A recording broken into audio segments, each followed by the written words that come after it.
नमस्कार साथियों, स्वागत है आपका हमारे YouTube चैनल स्टडी ग्राफी पर। साथियों, आज हम पढ़ रहे हैं बिहार टीईटी 2011 का हल प्रश्न पत्र। इसमें आज हम पढ़ेंगे मैथमेटिक्स का पार्ट। आप हमारे वीडियो के प्लेलिस्ट में जाएं, वहां पर आपको प्रीवियस ईयर क्वेश्चन पेपर की प्लेलिस्ट मिल जाएगी, जहां से आप जाकर वीडियो को देख सकते हो। तो चलिए साथियों, आज हम शुरू करते हैं बिहार टेट का गणित का आज भाग, तो जिसमें हम पढ़ रहे हैं कुल 30 प्रश्नों को पढ़ेंगे। आज 31वां प्रश्न से हम शुरू कर रहे हैं। प्रश्न क्रमांक 31, निम्नलिखित में से आगमन विधि का कौन सा पद नहीं है। इसमें 4 पद दिए गए हैं, इनमें से एक आगमन विधि का पद नहीं है, उसे हम बताएंगे। ऑप्शन ए विभिन्न उदाहरणों का प्रस्तुतिकरण, ऑप्शन बी परिकल्पनाओं का निर्माण, ऑप्शन सी अवलोकन और ऑप्शन डी सामान्यीकरण। तो साथियों, प्रश्न 31 का यहाँ पर सही आंसर है ऑप्शन बी, परिकल्पनाओं का निर्माण।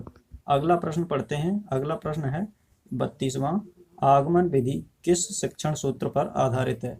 साथियों, आगमन विधि बताना है किस शिक्षण सूत्र पर आधारित है। ऑप्शन दिए हैं, ए प्रत्यक्ष से प्रमाण की ओर, बी स्थूल से सूक्ष्म की ओर, सी विशिष्ट से सामान्य की ओर, डी इनमें से सभी। तो साथियों, प्रश्न 32 का सही आंसर है ऑप्शन सी, विशिष्ट से सामान्य की ओर आगमन विधि शिक्षण सूत्र पर आधारित है। अगला प्रश्न 33वां, हर्बर्ट उपागम पर आधारित गणितीय पाठ्य योजना का दूसरा पद है। ए तैयारी, बी प्रस्तुतिकरण, सी सामान्यीकरण और डी व्यवहारीकरण। तो साथियों, प्रश्न 33 का यहाँ पर सही आंसर है ऑप्शन बी, प्रस्तुतिकरण। अगला प्रश्न 34, गणित की पाठ्य पुस्तक की विशेषता है। गणित की पाठ्य पुस्तक की विशेषता बताना है। यहाँ पर ऑप्शन दिए हैं, यहाँ पर क्रमबद्धता, तार्किकता, अवधारणाओं का स्पष्टीकरण और ऑप्शन डी में है इनमें से सभी। तो साथियों, प्रश्न 34 का यहाँ पर सही आंसर है ऑप्शन डी, इनमें से सभी।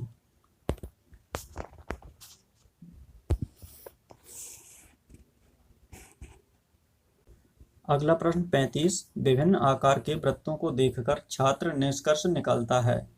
विभिन्न आकार के जो वृत्त होते हैं उन्हें देखकर छात्र क्या निष्कर्ष निकालते हैं। ऑप्शन दिए हैं, ए वृत्तों की परिधि भिन्न होगी, बी वृत्तों का क्षेत्रफल भिन्न होंगे, सी वृत्तों की त्रिज्याएं भिन्न होंगी, डी इनमें से सभी। तो इसका सही आंसर है ऑप्शन डी, इनमें से सभी। ऑप्शन डी इसका सही आंसर है। अगला प्रश्न 36, 1 टन 1 क्विंटल और 40 किलोग्राम बराबर है। ऑप्शन है 1101 kilogram, option B 2 quintal, option C 10,140 kilogram, option D 1,140 gram. तो साथियों, इसका सही आंसर है ऑप्शन डी, यानी 1 टन में होता है 1000 किलो और 1 क्विंटल में होता है 100 किलो और 40 किलो। इसे हम जब जोड़ते हैं तो हो जाता है 1,140 किलोग्राम, 1,140 किलोग्राम। अगला क्वेश्चन 37, चित्र में यदि OPRS हो तो कोण PQR का मान है। Option A 60 degree, option B 20 degree, option C 40 degree, option D 50 degree. साथियों, प्रश्न 37 का यहाँ पर सही आंसर है ऑप्शन ए, 60 डिग्री। अगला क्वेश्चन 38वां, दो क्रमागत ऋण संख्याओं का महत्तम समापवर्तक निम्नलिखित में से कौन सा है। Option A 1, option B 2, option C 3, option D 0। साथियों, प्रश्न 38 का यहाँ पर सही आंसर है ऑप्शन ए, 1। अगला क्वेश्चन 39वां, 212 डिग्री फ़ारेनहाइट डिग्री सेल्सियस में मान है। Option A 1000 degree Celsius, option B 10 degree Celsius, option C 100 degree Celsius, option D 37 degree Celsius. तो साथियों, प्रश्न 39 का सही आंसर है option C, 100 degree Celsius. 100 degree Celsius के बराबर होता है 212 डिग्री फ़ारेनहाइट। ऑप्शन डी इसका सही आंसर है। अगला क्वेश्चन 40, 4 फरवरी 2008 से 8 अप्रैल 2008 तक कितने दिन होंगे। साथियों, ये जोड़ जैसा सवाल है, जिसमें जोड़कर हमें बताना है कितने दिन होंगे। ऑप्शन ए में दिया है 64 दिन, ऑप्शन बी 63 दिन, ऑप्शन सी 65 दिन, ऑप्शन डी 66 दिन। तो साथियों, इसका सही आंसर रहेगा ऑप्शन ए, यानी कि 64 दिन होंगे। अगला क्वेश्चन 0.44 माइनस 0.00044 का मान है। यहाँ पर जो मान बताना है इसे घटाकर ऑप्शन ए में दिया है 0.000439556। Option B 0.0043956। Option C 0.0043956। Option D 0.43956। ये प्रश्न क्रमांक 41 का यहाँ पर सही आंसर है ऑप्शन डी 0.43956। अगला क्वेश्चन 42वां, संख्या 0 से 1 के बीच कितनी परिमेय संख्या होगी? ऑप्शन ए 1 भी नहीं, ऑप्शन बी अनंत, ऑप्शन सी 6, ऑप्शन डी 7। प्रश्न 42 का सही आंसर है ऑप्शन बी अनंत संख्याएं होंगी। अगला क्वेश्चन प्रश्न क्रमांक 43, रैखिक युग्म के कोणों का अनुपात 7:2 है तो प्रत्येक कोण की माप क्या होगी? Option A 80 degree 10 degree, option B 120 degree 15 degree, option C 140 degree 40 degree, option D 70 degree 80 degree. तो साथियों इसका सही आंसर है ऑप्शन सी 140 डिग्री और 40 डिग्री। अगला क्वेश्चन 44वें क्वेश्चन में लिखा है दो वर्गों का परिमाप क्रमशः 24 सेंटीमीटर तथा 32 सेंटीमीटर है। तीसरे वर्ग जिसका क्षेत्रफल पहले दो वर्गों के क्षेत्रफल के जोड़ के बराबर है का परिमाप होगा। Option A 45 centimetre, option B 40 centimetre, option C 32 centimetre, option D 48 centimetre. तो साथियों प्रश्न 44 का यहाँ पर सही आंसर है ऑप्शन बी 40 सेंटीमीटर। प्रश्न क्रमांक 45, 3 पाइप ए, बी और सी एक टैंक को क्रमशः 12 मिनट, 18 मिनट तथा 9 मिनट में भर सकते हैं। यदि तीनों पाइप एक साथ चलाए जाएं तो खाली टैंक कितने समय में पूरा भर जाएगा? Option A 3 minute, option B 2 minute, option C 6 minute, option D 4 minute.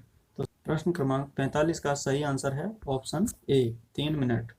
अगला क्वेश्चन 46, NCF यानी नेशनल करिकुलम फ्रेमवर्क 2005 के अनुसार गणित शिक्षण होना चाहिए।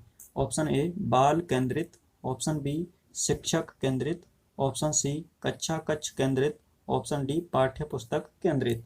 तो 2005 के अनुसार गणित शिक्षण होना चाहिए, इसका सही आंसर है ऑप्शन ए बाल केंद्रित।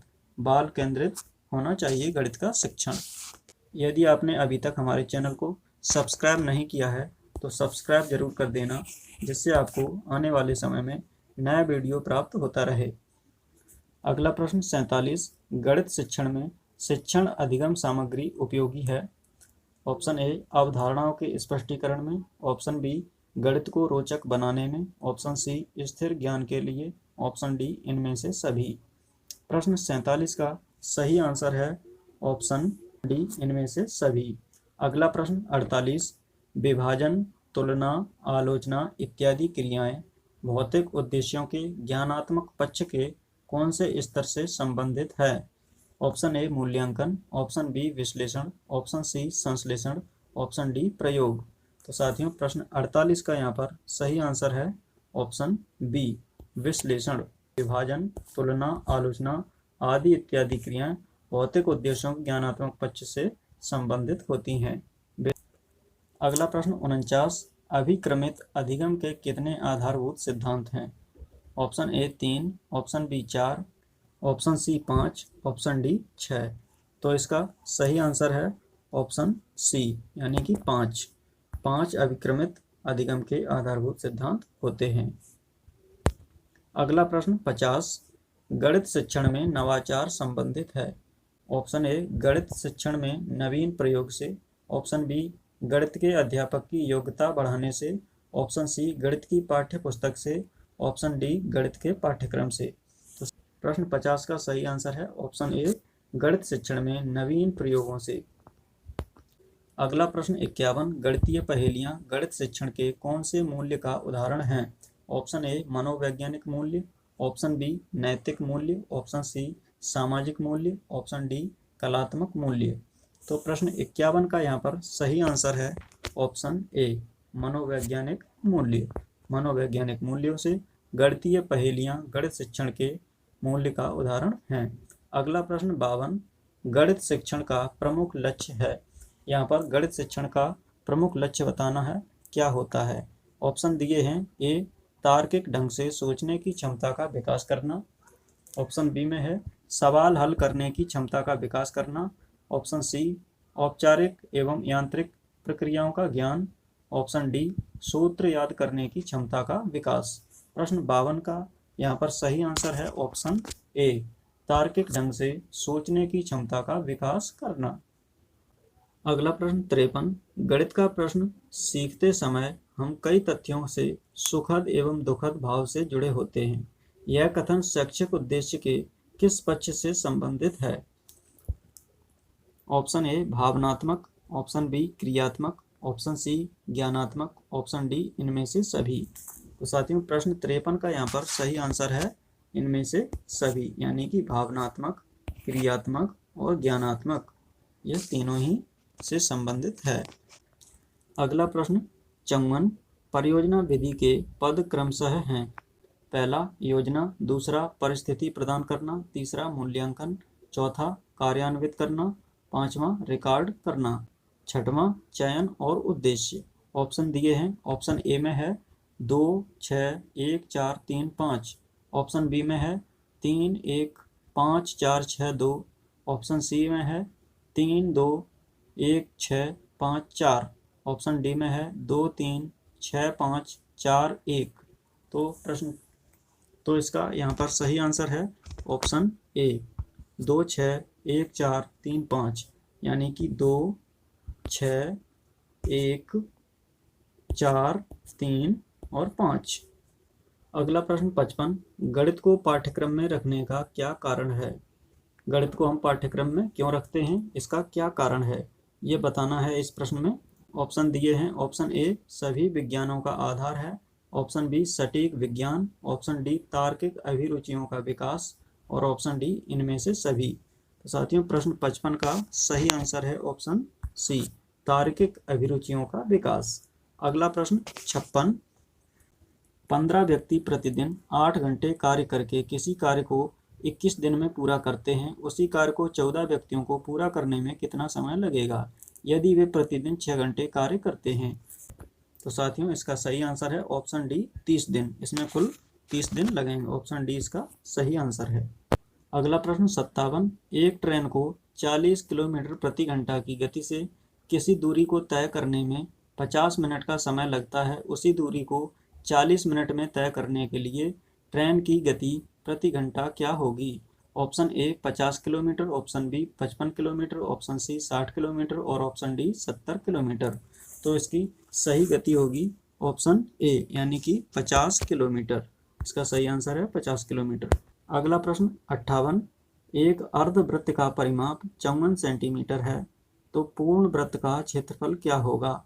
ऑप्शन ए पाई 54/पाई+2 होल स्क्वायर, ऑप्शन बी 2916/पाई, ऑप्शन सी 1458/पाई, ऑप्शन डी पाई 54/पाई-2 होल स्क्वायर। प्रश्न 58 का सही आंसर है ऑप्शन ए। अगला प्रश्न 59, 20 मापों के एक समूह का मध्य 56 सेंटीमीटर है। इसे निकालते समय गलती से 61 के स्थान पर 64 हो गया। सही माध्य है option A 55.85 centimetre, option B 56.15 centimetre, option C 55.85 centimetre, option D 54.5 centimetre. तो इसका सही आंसर है ऑप्शन सी 55.85 सेंटीमीटर। अगला प्रश्न 60, कितने समय में ₹1000 10% वार्षिक चक्रवृद्धि ब्याज की दर से 1331 रुपये हो जाएंगे। ऑप्शन ए 2 वर्ष, ऑप्शन बी 3 वर्ष, ऑप्शन सी 4 वर्ष, ऑप्शन डी 1 वर्ष। प्रश्न 60 का सही आंसर है ऑप्शन बी 3 वर्ष। प्रीवियस ईयर क्वेश्चन पेपर का गणित का भाग यहाँ पर समाप्त होता है। आगे हम और भी वीडियो ऐसे ही लेकर आएंगे, हिंदी, इंग्लिश, पर्यावरण आदि के वीडियो भी लेकर आएंगे। साथियों ये वीडियो आपको कैसा लगा है कमेंट करके बताएं। वीडियो को लाइक करें, अपने साथियों के साथ भी शेयर करें और अभी तक आपने चैनल को सब्सक्राइब नहीं किया है तो चैनल को ज़रूर सब्सक्राइब कर दें जिससे आपको नया वीडियो अपलोड होने पर नोटिफिकेशन प्राप्त होता रहेगा। तो फिर मिलते हैं अगले वीडियो में, तब तक के लिए नमस्कार।